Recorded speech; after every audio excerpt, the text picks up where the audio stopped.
My name is Jessie. I'm just going to share with you a couple of takeaways that I had regarding the Tetelestai series that Pastor John just finished up this last, month and a half.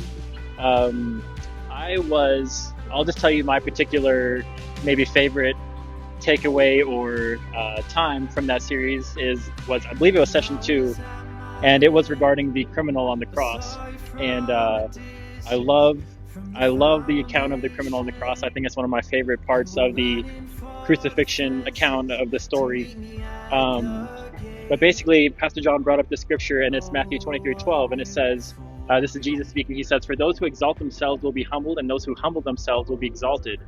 To me, the account of the criminal on the cross is so compelling because the story of the crucifixion by itself would have been enough. It would have been amazing all on its own, right? If Jesus had gotten crucified by himself, just one lone cross on the hill, it would have been amazing, right? But not only do we get that, but we get this amazing account of the two criminals on either side.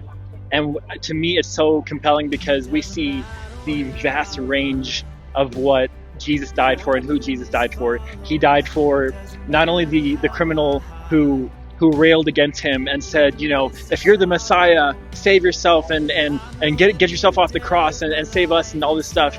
He died for that man, but he also died for the one on the other side who said, "Lord, remember me when you come into your kingdom." That's just humanity in a nutshell right there, that we would have the Son of God come to die for the ones who would rail against him and speak negatively against him, and then on the other side we would have the man who would humble himself and say, "Lord, remember me when you come into your kingdom," right? And so to me, that is just a beautiful picture, because these men were going through the exact same crucifixion that Jesus was, but without the deity of Christ. Like they weren't the sons of God in that sense, right? And yet they were going through the same thing, maybe not to the extent of the beating and everything else, but to see them suffering that same thing, and then seeing the one man humble himself and say, "Lord, remember me." To me, that is so beautiful and so amazing.